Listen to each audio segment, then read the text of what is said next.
Hello दोस्तों, आप सभी का जय पीएससी अकेडमी में स्वागत है। आज हम देखेंगे महानदी बेसिन और गंडक पठार।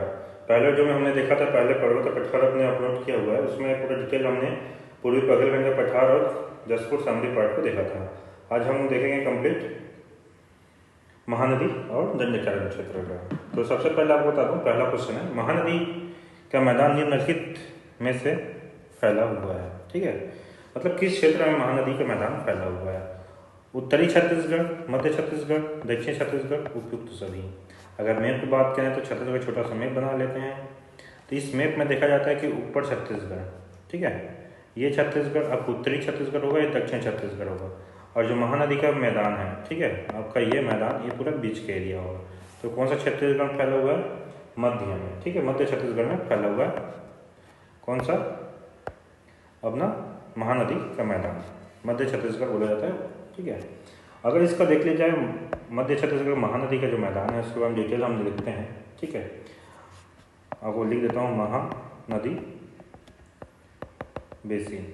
ठीक है, महानदी बेसिन मतलब महानदी का क्षेत्र। अगर हम मैप में देखा जाए तो आपको छोटा सा मैप बनाते हैं अच्छे से। अगर देखा जाए तो इस साइड से देखते हैं, ये पूरा क्षेत्र होगा आपका मैकल साइड ही होता है। फिर छोटा सा एरिया देखा जाए तो ये होगा आपका पेंड्रा लोरमी का पठार। क्या है? पेंड्रा लोरमी का पठार। ठीक है, उसके बाद देखा जाए तो ये पूरा क्षेत्र होगा हसदेव रामपुर बेसिन। हसदेव रामपुर बेसिन। ठीक है, उसके बाद नीचे साइड देखा जाए तो ये दुर्ग उच्च भूमि होता है, धमतरी महासमुंद उच्च भूमि। ठीक है, ये दुर्ग उच्च भूमि, ये महासमुंद धमतरी उच्च भूमि, ये पूरा फैला हुआ है अपना एक मिक्स मैदान जो है। ठीक है, ये अपना ग्रीन कलर में जो मैदान है, ठीक है, ये होगा महानदी बेसिन का नाम। ठीक है, अब इसकी खासियत देख लेते हैं। ठीक है, इसका जो ऊंचाई है कम से कम 300 मीटर है। ठीक है, मध्य क्षेत्र की ऊंचाई जो होगी, इसकी लंबा ऊंचाई, ठीक है, इसकी जो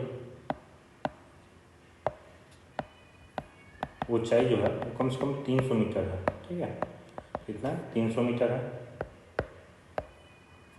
और क्षेत्रफल देखा जाए तो क्षेत्रफल में बताया था पहले जो में, लेकिन अभी बता देते हैं। महानदी बेसिन का क्षेत्रफल है तो छत्तीसगढ़ सबसे बड़ा क्षेत्रफल 68,064 वर्ग किलोमीटर में फैला हुआ है ये अपना क्षेत्रफल, जो कितना परसेंट रखता है? ये 50.34% इसका क्षेत्रफल है पूरे छत्तीसगढ़ के जियोग्राफिकल एरिया के हिसाब से।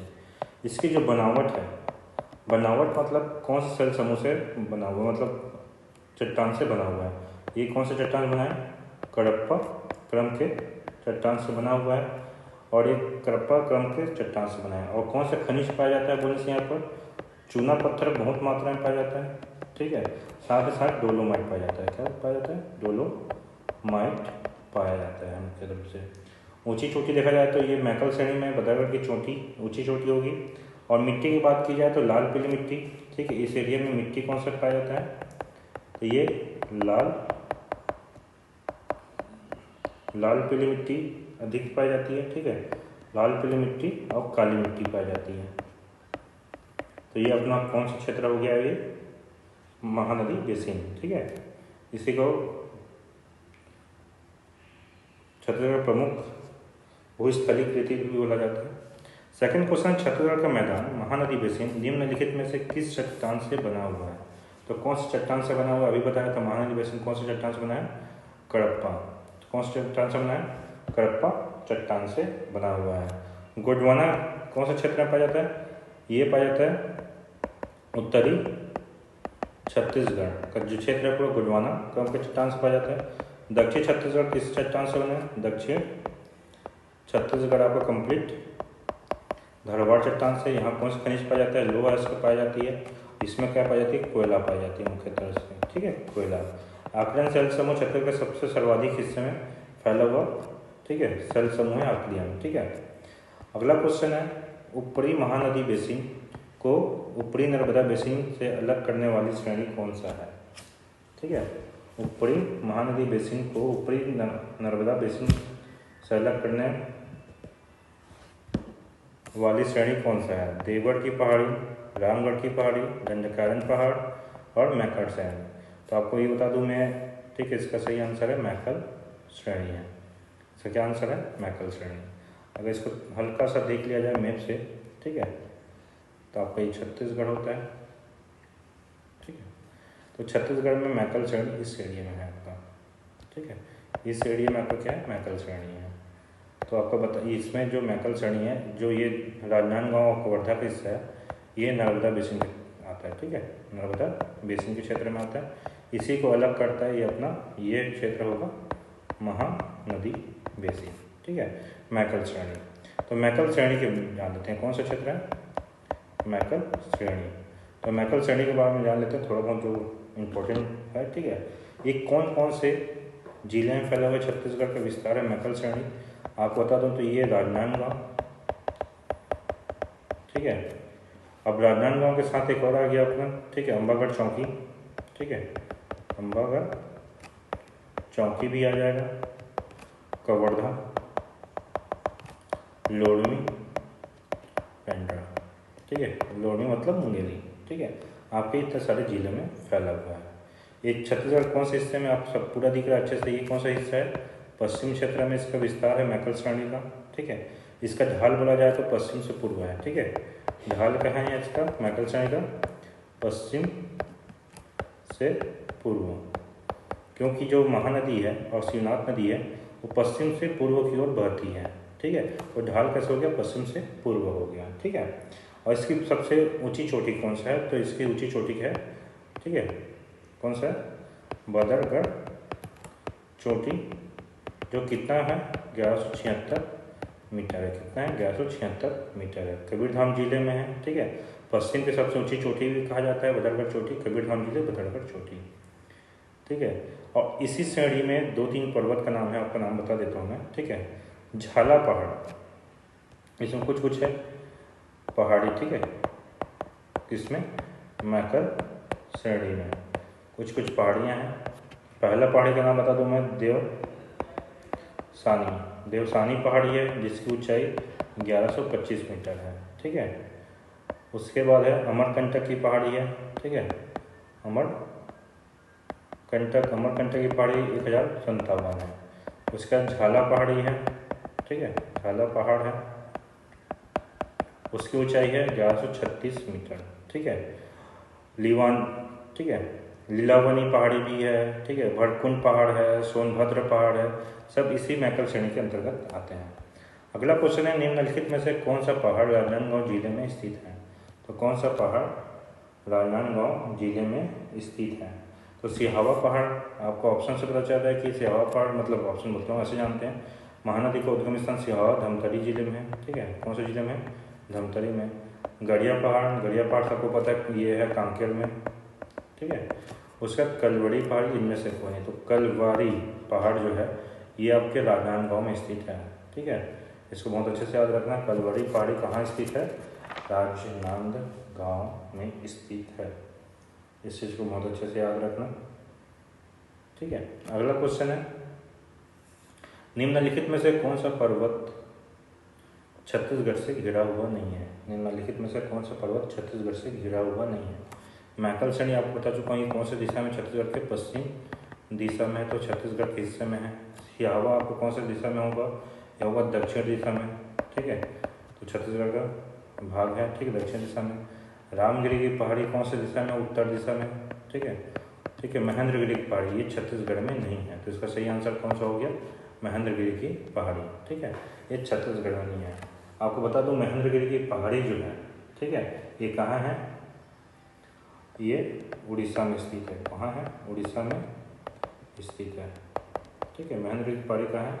उड़ीसा में स्थित है, ठीक है। तो आपको इससे बात करते करते हमको एक चीज़ बता दूं मैं, ठीक है।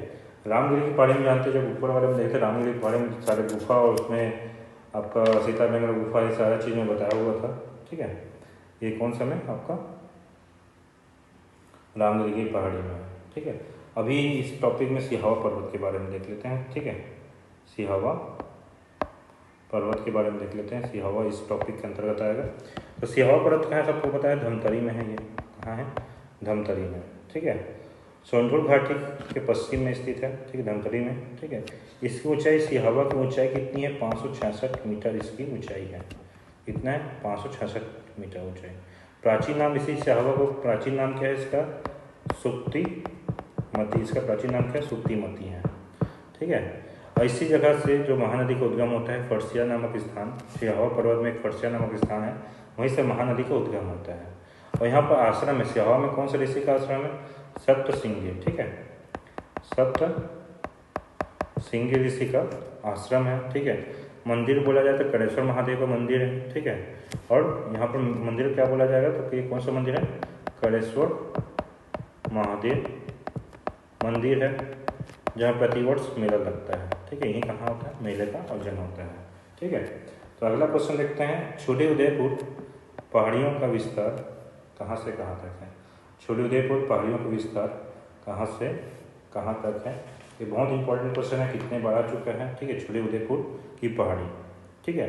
तो ये कहाँ से कहाँ तक है? आपका ऑप्शन है कोरबा से बलरामपुर, कोरबा से रायगढ़, बलरामपुर से सूरजपुर और बिलासपुर से कवर्धा। तो इसका सही आंसर है क्या है? कोरबा से रायगढ़ के बीच में इसका, ठीक है, विस्तार है। तो छोटे उदयपुर की पहाड़ी, ठीक है, तो छोटे उदयपुर की पहाड़ी, ठीक है, सबको पता है ये कोरबा से लेकर रायगढ़ तक फैला हुआ है, ठीक है। रायगढ़ के उदयपुर तक फैला हुआ है। ये इसका दिशा पूछता है क्वेश्चन में, ठीक है। दिशा याद रखना है, इसका दिशा क्या होगा? उत्तर पूर्व दिशा होगा, ठीक है। उत्तर पूर्व दिशा क्यों होगा? क्योंकि छत्तीसगढ़ का मैप देखोगे आप, ठीक है, तो आपको ये इस साइड मिलेगा छोटे उदयपुर की पहाड़ी। तो ये कौन सा दिशा होगी? आपका उत्तर पूर्व दिशा हो गया, ठीक है। तो मुख्यतः कौन कौन सा जिला आता है इसके अंतर्गत? तो जिला देखा जाए तो इसमें आपका 3 जिला आएगा, कोरबा, सरगुजा और रायगढ़। कोरबा, सरगुजा, रायगढ़ तीनों जिला इसके अंतर्गत आते हैं। सर्वाधिक विस्तार इस एरिया में है, ठीक है, सर्वाधिक, ठीक है, सर्वाधिक विस्तार कौन से में है? तो ये आपको कोरबा जिले में है, ठीक है। अगर इसी पहाड़ी में देखा जाए, ठीक है, छोटी उदयपुर पहाड़ी में कौन सा खनिज मिलता है बोलने से याद रखना, बॉक्साइट। बॉक्साइट खनिज मिलता है यहाँ पर, बहुत अच्छे से याद रखना, बॉक्साइट। तो बॉक्साइट मिलता है तो आपको छोटी उदयपुर की पहाड़ी में जो जो प्रमुख पहाड़ी है उसको देख लेते हैं जहाँ बॉक्साइट मिलता है। एक हो गया पुटका पहाड़, ठीक है, पुटका पहाड़ी सबको पता है ये कोरबा जिले में है और ये बॉक्साइट के लिए फेमस है, ठीक है। केरता पहाड़ी, ठीक है, पवन खेड़ा, ठीक है। उसके बाद है बारखुआ डूंगर, ठीक है, वो है महादेव पहाड़। सब किसके हिस्से हैं? छोटी उदयपुर की पहाड़ी के, ठीक है। जो सब इम्पोर्टेंट चोटी का नाम है, 588 मीटर इसकी लंबाई है, ठीक है। और ये एक और है बहुत इम्पोर्टेंट नाम है बिजोड़ा पहाड़। तो बिजोड़ा पहाड़ कहाँ है? ये रायगढ़ में है, ठीक है। बाकी कहाँ है बोलने से आपका याद रखना ये सब कोरबा में थे, ठीक है। खनिज बता चुका मैं, ये बॉक्साइट है, ठीक है। और इसमें जो विशेष नदी है गज और चौरनई नदी प्रमुख नदी है इसके, ठीक है। ये आपका बहुत अच्छे से याद रखना है। अगला क्वेश्चन है, छत्तीसगढ़ के मध्य मैदान को क्या कहा जाता है? छत्तीसगढ़ के मध्य मैदान को क्या कहा जाता है? मध्य भारत का मक्का कटोरा, ठीक है, मध्य भारत का चावल कटोरा, मध्य भारत का गेहूँ का कटोरा, ठीक है, मध्य भारत अमरूद का कटोरा। तो बस इसमें बस यही याद रखना कि हमने छत्तीसगढ़ के मध्य भारत को अभी बताया था सबसे पहले स्टार्टिंग में, सारे पहाड़ का नाम बताया था। उसी प्रकार से ये मध्य भारत का चावल कटोरा कहा जाता है, क्योंकि चावल की खेती इस मध्य एरिया में बहुत अच्छी होती है। ये याद रखना, छत्तीसगढ़ को धान कटोरा इसलिए नहीं कहा जाता कि यहाँ चावल का उत्पादन ज़्यादा होता है, इसलिए कहा जाता है क्योंकि उसके भौगोलिक जो मध्य मैदान है, छत्तीसगढ़ का मैदान है, महानदी बेसिन है, उसके भौगोलिक आकृति एक कटोरे के समान दिखती है जब ऊपर से देखा जाता है, इसका इसको चावल का कटोरा कहा जाता है, ठीक है, इसको ध्यान रखना। अगला, छत्तीसगढ़ का सर्वाधिक भौगोलिक क्षेत्र किसके अंतर्गत आता है? तो छत्तीसगढ़ का सबसे सर्वाधिक भौगोलिक क्षेत्र किसके अंतर्गत आता है?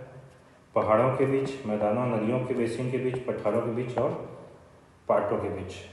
तो ये याद रखना कि छत्तीसगढ़ का जो सर्वाधिक भौगोलिक क्षेत्र है पठारों के अंतर्गत आता है। किसके अंतर्गत आता है? पठारों के अंतर्गत आता है।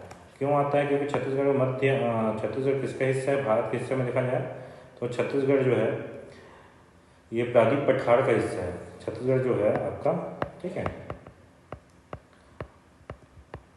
प्रायद्वीपीय पठार का हिस्सा है। इसका सर्वाधिक भाग छत्तीसगढ़ का जो है पठार हिस्सा, ठीक है। औसतन यहाँ की ऊंचाई नॉर्मल है, ज़्यादा औसतन ऊंचाई बहुत कम है, जो पठार के अंतर्गत आता है। तो छत्तीसगढ़ का जो सर्वाधिक भौगोलिक हिस्सा किसके अंतर्गत आता है? पठार के अंतर्गत आता है, ठीक है। तो पठार में इंपॉर्टेंट पठार देख लेते हैं हम लोग, ठीक है। पेंड्रा लोनिक पठार, ठीक है, एक इम्पोर्टेंट है पेंड्रा लोनी का पठार। पेंड्रा लोनिक पठार में देखा जाए, ठीक है, सबसे इम्पोर्टेंट क्या गया है, तो ये मैकल श्रेणी का विच्छेदित पठार है, ठीक है। मैंने मैकल श्रेणी से विच्छेद होकर जो अलग से पठार बाजू कटा हुआ है उसको पेंड्रा लोनिक पठार बोलते हैं।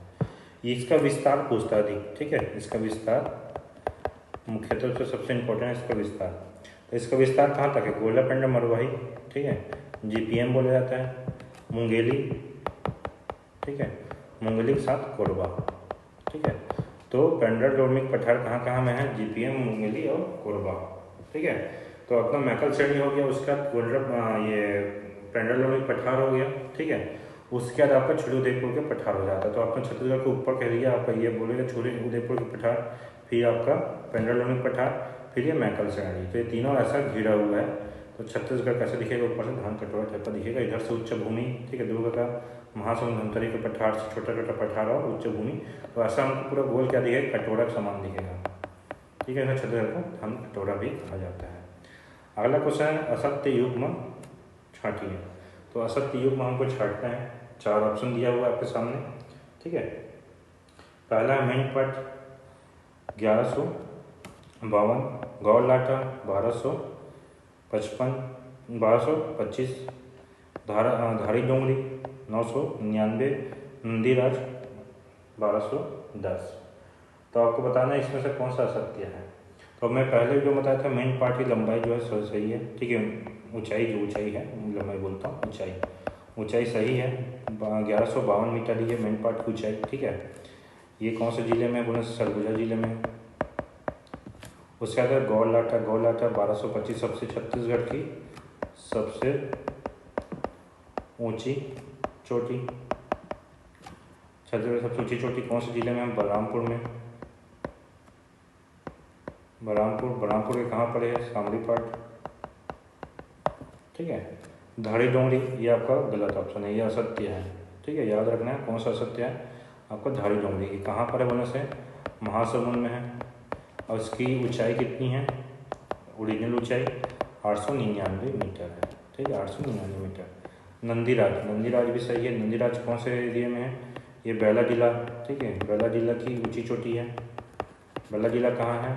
दंतेवाड़ा, ठीक है, बेला जिला कहाँ है? दंतेवाड़ा। ये आपकी ऊंची चोटी है। तो आपको 2-3 इम्पोर्टेंट नाम बता देता हूँ जो बहुत ही खास रहेंगे आपके एग्जाम के लिए, ठीक है। एक है आपका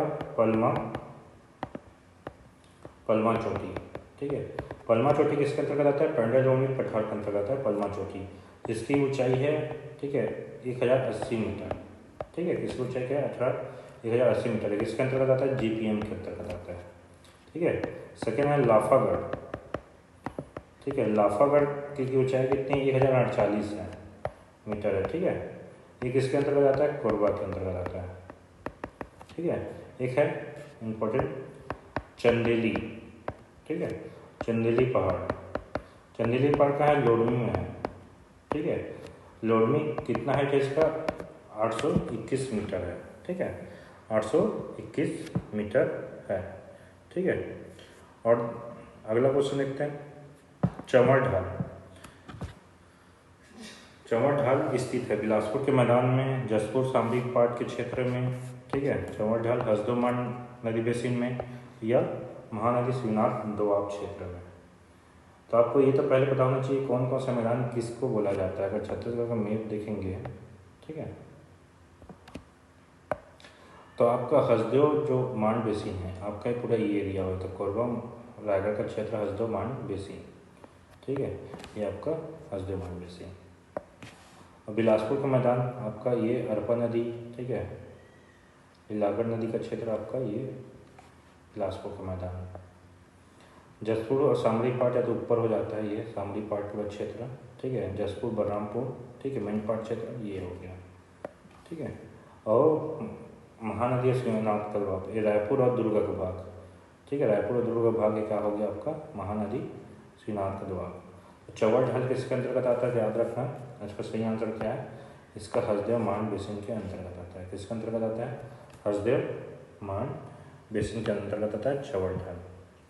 तो हसदेव मान बेसिन जो है उत्तर पूर्व भाग में है, हसदेव और मान नदी के मध्य क्षेत्र, ये दो नदी हैं, ठीक है।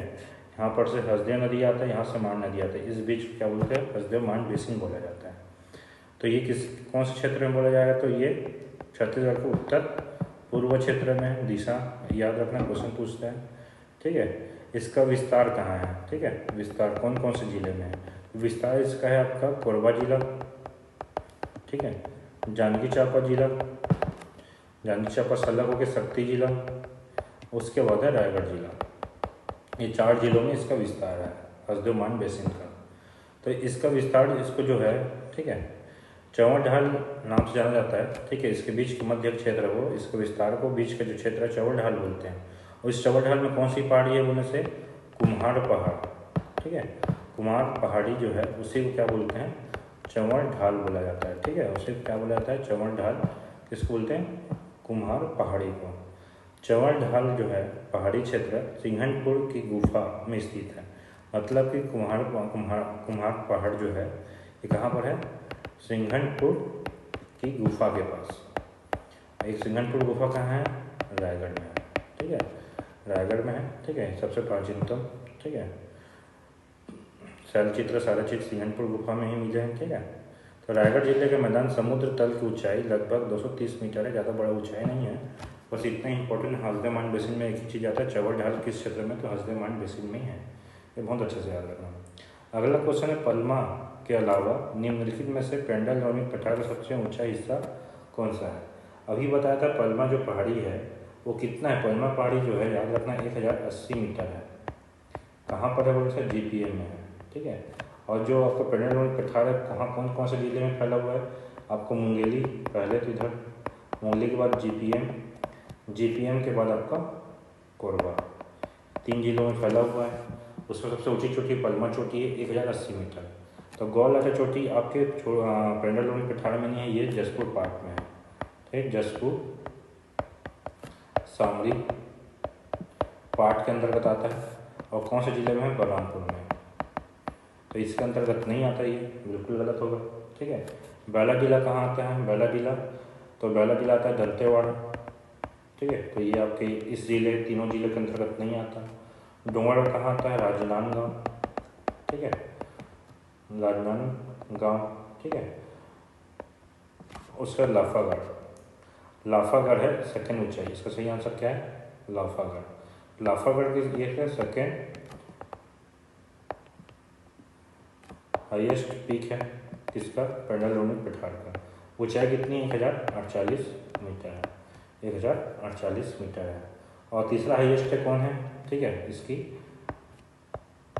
थर्ड चोटी कौन सी है, हाईएस्ट चोटी, वह है चंदेली, वो क्या है, चंदेली पहाड़। ये कहाँ है, मुंगेली में है, 821 मीटर, कितना मीटर, 821 मीटर है।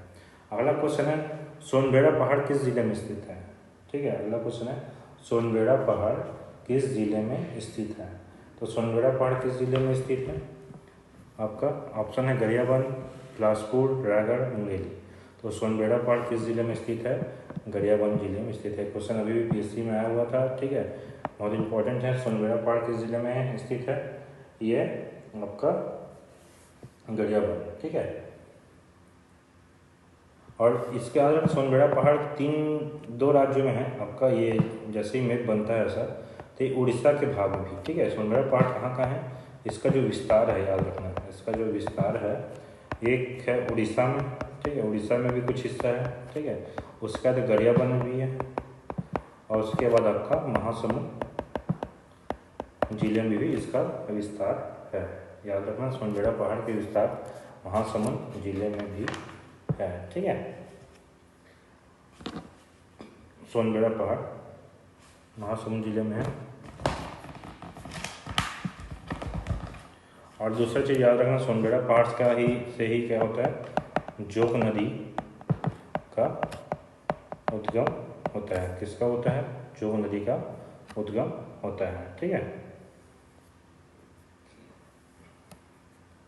अगला क्वेश्चन है बिजोड़ा पहाड़ स्थित है।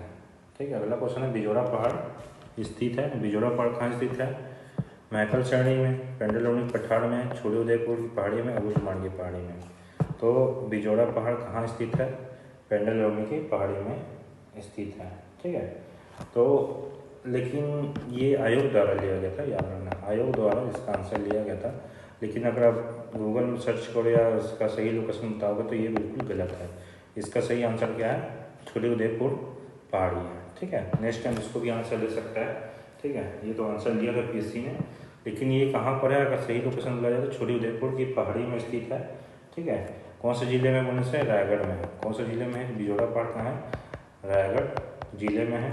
किसके अंतर्गत आता है, छोटे उदयपुर की पहाड़ी के अंतर्गत आता है। ये चीज़ याद रखना। अगला क्वेश्चन में कौन सा अगला 13 के बाद कुछ कुछ बचा हुआ उसको देख लेते हैं, बहुत ज़्यादा नहीं है। जैसे कि क्वेश्चन आया हुआ है जो आपका महानदी बेसिन में आता है, छाता पहाड़। ठीक, कौन सा, छाता पहाड़। तो छाता पहाड़ किसके अंतर्गत आता है, छाता पहाड़ बलौदा बाजार के अंतर्गत आता है। ठीक है, बलौदा बाजार के अंतर्गत आता है। ठीक है, और छाता पहाड़ में क्या है, संत गुरु घासीदास से संबंधित है। ठीक है, सतनाम पंथ, ठीक है, गुरु घासीदास जी से संबंधित है, ये याद रखना, छाता पहाड़। ठीक है, उसका देख लेते हैं और इम्पोर्टेंट कुछ। ठीक है, श्रीनाथ महानदी का दोआब क्षेत्र बताया था, ये रायपुर और दुर्ग जिले में है। ठीक है, उसके बाद है, बस इतना याद रखना, ज़्यादा इम्पोर्टेंट नहीं है। ठीक है, एक है बिलासपुर। ठीक है, बिलासपुर रायगढ़ का मैदान। ठीक है, बिलासपुर रायगढ़ का मैदान, ये कौन सा, कहाँ विस्तार, कहाँ कहाँ है ये खुद बीएसपी से लेके जांजगीर चांपा। ठीक है, जांजगीर चांपा और शक्ति फिर रायगढ़। ठीक है, ये 4 जिलों में फैला हुआ है बिलासपुर रायगढ़ का मैदान। ठीक है, इसमें जो सबसे ऊंची चोटी है वो दहला पहाड़ है। ठीक है, दहला पहाड़। ठीक है, कहाँ है बोलने से, जांजगीर चांपा में। इसकी ऊंचाई कितनी है, 760 मीटर है। और यहाँ पर नागपंचमी में हर साल मेला लगता है दहला पहाड़ में। अगला क्वेश्चन है, अब हम देखेंगे दंडकायन क्षेत्र का। ठीक है, तो पहला क्वेश्चन, निम्नलिखित में से कौन सा छत्तीसगढ़ के दंडकायन पठार का भाग नहीं है। ठीक है, दंडकायन पठार का भाग नहीं है। तो आपका कोटरी बेसिन, बस्तर पठार, अबूझमाड़ की पहाड़ी, सोन बेसिन। ठीक है, तो इसका सही आंसर क्या है आपका, सोन बेसिन।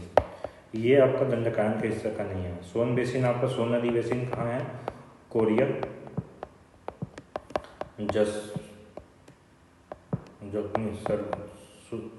सूरजपुर क्षेत्र में है, माने उत्तर छत्तीसगढ़ में है, आपका नॉर्थ सीजी में है। ठीक है, उत्तर छत्तीसगढ़ में है, सोन बेसिन में। तो इसमें 3 बेसिन का नाम दिया हुआ है। तो पहले हम दंडकायन के बारे में थोड़ा बहुत जान लेते हैं। किसके बारे में जान लेते हैं, दंडकायन पठार के बारे में। तो दंडकायन पठार जो है कहाँ पर है, बस्तर क्षेत्र में पूरा। ठीक है, पठार। ठीक है, इसका बस्तर क्षेत्र में, याद रखना। ठीक है, इसकी स्थिति जो है, ठीक है,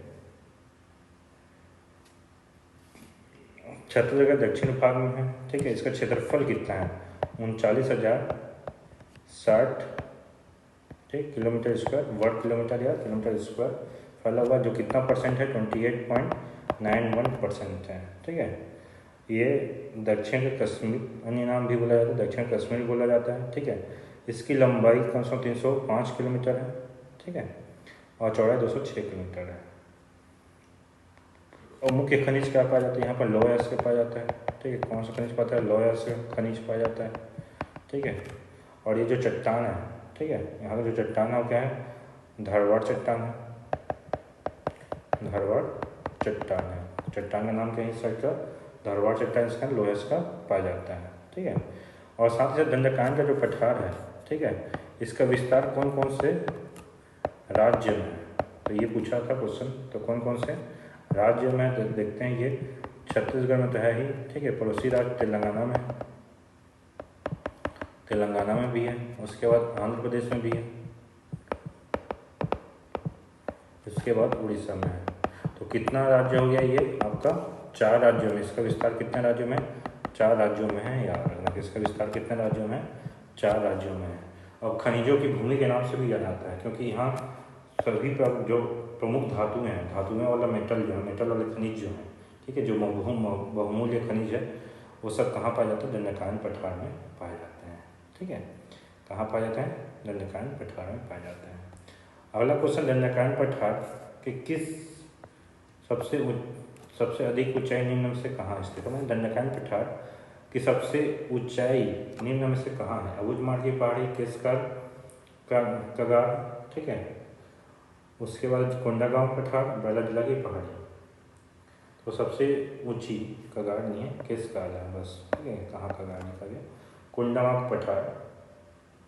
तो सबको पता है बैलाडीला की पहाड़ी सबसे, दंडकारण्य सबसे ऊंची चोटी जो है बैलाडीला में, सबसे ऊंची भाग भी कौन सा है? बैलाडीला। समुद्र से तल से सबसे ऊंचा भाग भी बोला जाए तो बैलाडीला ही कहा जाएगा, ठीक है। तो हम अभी बैलाडीला के बारे में डिटेल देखते हैं, ठीक है।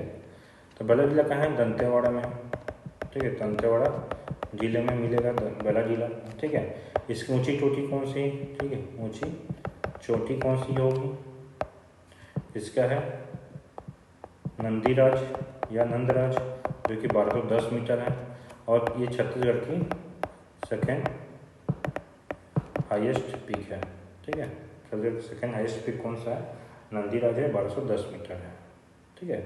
और यह दक्षिण छत्तीसगढ़ की सबसे ऊंची चोटी है। और दूसरा दक्षिण छत्तीसगढ़ की सबसे ऊंची चोटी भी कौन सा है? नंदीराज है, ठीक है। और इसका जो बनावट है बैलाडीला का, क्वेश्चन कितने बार पूछ चुका है इसका जो बनावट है, ठीक है।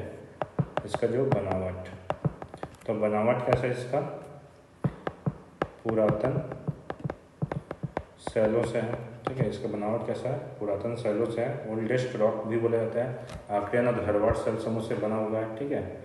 इसके अंतर्गत जो खनिज है, ठीक, खनिज तो सबको पता है बैलाडीला में सबसे प्रमुख खनिज जो छत्तीसगढ़ का, और लौह अयस्क प्राप्त होता है, जो कि सर्वोच्चतम लौह अयस्क प्राप्त होता है यहाँ पर, ठीक है। जहाँ पर शुद्धता लोहे की जो है 60 से 70% होती है, ठीक है। और जो लोहे को विशाखापट्टनम बंदरगाह से जापान भी भेजा जाता है इसी जगह से, जो कि बैलाडीला के बारे में, ठीक है। उसका देखते हैं अबूझमाड़ की पहाड़ी। यहाँ पर अबूझमाड़ है, अबूझमाड़ को भी देख लेते हैं। अबूझमाड़ में ज़्यादा कुछ नहीं है। अबूझमाड़ इसलिए नाम पड़ा क्योंकि जिससे बूझा ना जा सके या अज्ञात, मतलब अबूझमाड़ की पहाड़ी के अंदर आप जाओगे तो आपको रास्ता भटक जाओगे, इसका बुझ ही नहीं पाते रास्ते के बारे में, इसका उसका अबूझमाड़ नाम पकड़ा गया, ठीक है। और माड़ मतलब होता है पर्वत, ठीक है। कौन से जिले में है अबूझमाड़ की पहाड़ी? ये बस्तर जिले में, बस्तर बोलता हूँ, नारायणपुर जिले में है, ठीक है। कौन से जिले में है? नारायणपुर जिले में है, ठीक है। नारायणपुर जिले में है। तो इसकी स्थिति में देखा जाए तो इसके उत्तर साइड कोटरी नदी बेसिन है, ठीक है। उत्तर पूर्व में रावघाट की पहाड़ी है, दक्षिण में इंद्रावती नदी बहती है, और पूर्व में बोर्डिंग नदी बहती है जो इंद्रावती की सहायक नदी है। इसका निर्माण जो है, अबूझमाड़ का निर्माण जो है, ये कौन से में हुआ है? ग्रेनाइट तथा नाइस सैलो से हुआ है। इसका निर्माण जो है ग्रेनाइट तथा नाइस सैलो से हुआ है, ये चीज़ याद रखना, ठीक है।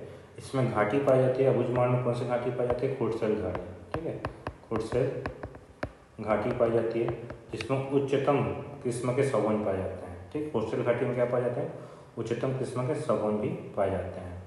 और अबूझमाड़ की पहाड़ी क्षेत्र में, ठीक है, इसको क्या नाम दिया गया? उपनाम, इसको छत्तीसगढ़ का चेरापूंजी भी कहा जाता है। छत्तीसगढ़ का चेरापूंजी कहा जाता है क्योंकि यहाँ सर्वाधिक वर्षा होती है।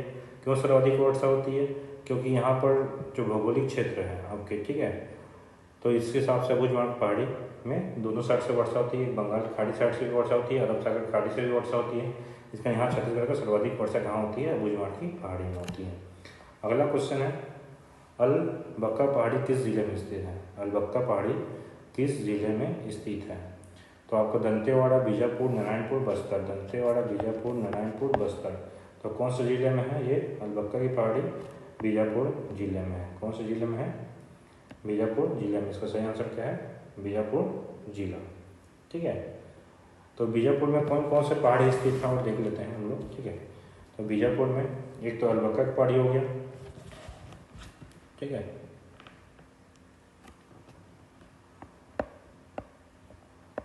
अलबामा की पहाड़ी। ठीक है, अलबामा पहाड़ी बहुत पूछता है, बीजापुर से 3-4 अच्छे अच्छे पहाड़ी हैं जो बहुत बार पूछता है। ठीक है, उसूर पहाड़ी। ठीक है, वहाँ का विकासखंड का नाम भी क्या है? उसूर पहाड़ी। ठीक है, उसूर विकासखंड का नाम भी है। उसूर पहाड़ी भी बीजापुर में मिलता है। नड्डापल्ली, नड्डापल्ली और आमापल्ली, ये सारे कहाँ पर हैं? आपके बीजापुर जिले में स्थित है।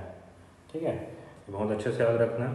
और एक चीज़ याद रखना है, एक है सुकमा में, सब सुकमा, सुकमा में एक पहाड़ी का नाम है। ठीक है, गोलापल्ली। ठीक है, गोलापल्ली, अच्छे से लिख देता हूँ।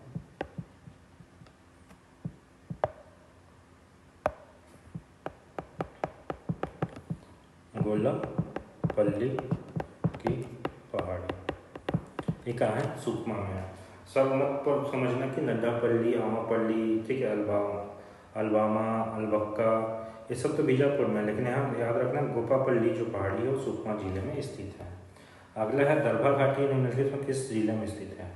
दरभा घाटी किस जिले में स्थित है? याद रखना, आपका ऑप्शन है दंतेवाड़ा, सुकमा, नारायणपुर और बस्तर।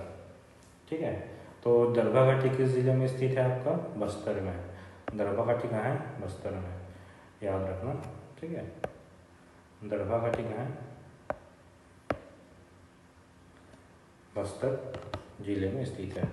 और एक और है सुकमा में, झीरम घाटी, याद है 2013 में। ठीक है, ठीक है, हमने छत्तीसगढ़ के प्रसिद्ध कांग्रेस नेताओं में हमला हुआ था, नक्सली हमला हुआ था। ठीक है, 25 मई को, 25 मई 2013 है डेट। ठीक है, तो ये झीरम घाटी कहाँ है? आपके सुकमा में, और बस्तर में क्या है? दरभा घाटी। ये 2 चीज़ याद रखना। ठीक है, और झीरम घाटी थोड़ा सा डेंजरस एरिया भी बोला जाता है। अगला क्वेश्चन है, दंडकारण योजना कार्यान्वित की गई है। ठीक है, दंडकारण योजना किसके लिए चला था? पूर्वी पाकिस्तान में विस्थापितों को बसाने के लिए, पश्चिमी पाकिस्तान के पुनर्वासितों के लिए, वन क्षेत्र के विकास के लिए, प्रवास कम करने के लिए। तो दंडकारण योजना जो चला था पूर्वी, आपका ऑप्शन सही है, पूर्वी पाकिस्तान बोलने से उस समय का, पूर्वी पाकिस्तान बोलने से बांग्लादेश। ठीक है, बांग्लादेश को पहले पूर्वी पाकिस्तान बोला जाता था 1972 से पहले। ठीक है, बांग्लादेश के विस्थापितों को बसाने के लिए दंडकारण योजना चला था। ये भी 1972 में ही संचालित किया गया था, ये चीज़ याद रखना। अगला क्वेश्चन है, निम्नलिखित कथनों को पढ़िए। ठीक है, तो पहला, केशकाल घाटी बस्तर के पठार की पूर्वी सीमा में है। केशकाल घाटी बस्तर के पठार की पूर्वी सीमा में, केशकाल घाटी बस्तर के पठार की पूर्वी सीमा में नहीं है। ये कौन सी दिशा में? उत्तर दिशा में है। कौन सा दिशा में है? उत्तर दिशा में है। ठीक है, तो केशकाल बस्तर के उत्तर दिशा में है। छोटा नागपुर का पठार का पश्चिमी भाग छत्तीसगढ़ के पूर्वी उत्तर पूर्वी सीमा है। माने छोटा नागपुर का पठार पश्चिमी भाग छत्तीसगढ़ के उत्तर पूर्वी सीमा है। ये बिल्कुल सही है। अगर छोटा नागपुर का पठार बोला जाए ये आपके, ठीक है, उसका पश्चिमी दिशा ये होगा। छोटा नागपुर पठार अगर इसको लिया जाए तो पश्चिमी दिशा ये होगा, और ये ठीक पड़ता है छत्तीसगढ़ के इस एरिया में। तो छत्तीसगढ़ के इस एरिया में पड़ता है, तो छत्तीसगढ़ के उत्तर पूर्व सीमा में लगा हुआ है। महानदी बेसिन का आकार पंखे की तरह, ठीक है, पंखा की तरह, बिल्कुल सही है। महानदी बेसिन का आकार पंखे की तरह है। आपका ये ऑप्शन सही है, आपका ये पहला ऑप्शन गलत है। इसका सही आंसर क्या हो गया? सी आपका सही आंसर होगा। ठीक है, तो इसमें बोला गया क्वेश्चन में केशकाल घाटी। तो अपना जो मेन टॉपिक है केशकाल घाटी बचा हुआ था, जो इस टॉपिक बताना है, फिर ये टॉपिक बताना, सारा चीज़ कंप्लीट हो जाता है। तो केशकाल घाटी, ठीक है, कौन से जिले में है? केशकाल घाटी, तो केशकाल घाटी है आपका कोंडा गाँव में। ठीक है, केशकाल घाटी कहाँ है? कोंडा गाँव में। और इसको इंद्रावती नदी और महानदी बेसिन के बीच में जो जल विभाजक काम भी केशकाल घाटी ही करता है। ठीक है, और बस्तर का प्रवेश द्वार भी कहा जाता है। केशकाल घाटी क्या बोला जाता है? बस्तर का प्रवेश द्वार भी कहा जाता है। ठीक है, केसकल घाटी में एक है आपका तेलिंग घाटी है। कौन सी घाटी है? तेलिंग घाटी। केसकल घाटी में क्या है? तेलिंग घाटी। ठीक है। कोंडागांव में इसमें कौन सा माता है? तेलिंग माता का मंदिर है। तेलिंग माता का मंदिर है। प्रतिवर्ष तेलिंग माता महोत्सव भी मनाया जाता है। ठीक है। यहाँ प्रति वर्ष, ठीक है, महोत्सव आयोजन किया जाता है। ठीक है, याद रखना। उसका केसकाल घाटी भी है। केसकाल घाटी मतलब केसकाल घाटी में केसकाल घाटी छत्तीसगढ़ बेसिन में बस्तर के पठार को सीमा बनाती है, मतलब कि इंद्रावती नदी और महानदी के बीच में जल विभाजक का काम करती है। ठीक है। और इसी घाटी को फूलों की घाटी के नाम से भी जाना जाता है। ठीक है, फूलों की घाटी के नाम से भी जाना जाता है। ठीक है, फूलों की घाटी के नाम से भी जाना जाता है। ठीक है। तो इसमें खनिज क्या पाया जाता है? बहुत बार लगता है कि केसकाल घाटी लोहा ही पाया जाता है, लोहा नहीं पाया जाता। यहाँ पर कौन सा खनिज पाया जाता है? बॉक्साइट। बॉक्साइट खनिज पाया जाता है, याद रखना। और यहाँ वन, कौन सा वन मिलता है अधिकतर? यहाँ पर सालवन दिखता है बहुत ज़्यादा। कौन सा दिखाया जाता है? सालवन दिखाई पड़ता है। ये चीज़ बहुत अच्छे से याद रखना। गोदावरी और सबरी मैदान की समुद्र सतह से ऊंचाई कितनी है? गोदावरी और सबरी मैदान मतलब कि आपका कंप्लीट बोर्ड है इंद्रावती नदी। ठीक है, ये क्या है? इंद्रावती नदी। और ये है आपका सबरी नदी। ठीक है, ये क्या है? सबरी नदी। इस बीच के जो भाग है एरिया, ठीक है, मैदान, ये समुद्र तल से कितनी औसतन ऊंचाई कितनी है? इसकी औसतन ऊंचाई कितनी है? 300 मीटर से भी कम है। कितना है? 300 मीटर से भी कम। इसकी औसतन ऊंचाई कितना है? 300 मीटर से भी कम है। लगभग इसको बोला जाता है 300 या 295 के बीच में है। ठीक है, याद रखना। 295 300 मीटर से कम है, मतलब 300 मीटर तक लगभग है इसकी ऊंचाई। ठीक है। अब थोड़ा सा विशेष देख लेते हैं जो बचा हुआ है। ठीक है। कांकेर। कांकेर में कौन कौन सी पहाड़ी है? पहला आपको याद रखना है यहाँ कांकेर में, ठीक है, राव घाट है, जहाँ पर बीएसपी द्वारा लोहा ऐसे उत्खनन किया जाता है। ठीक है, कांकेर में राव घाट की पहाड़ी। आड़ी डोंगरी। आड़ी डोंगरी भी कहाँ है? आड़ी डोंगरी पहाड़ी कांकेर में ही है। ठीक है। तीसरा गड़िया पहाड़ी, ये भी कहाँ है? कांकेर जिले में है। ठीक है। और गड़िया महोत्सव प्रतिवर्ष आयोजन किया जाता है यहाँ पर। गड़िया महोत्सव प्रतिवर्ष आयोजन किया जाता है, गड़िया महोत्सव। ठीक है। चौथा है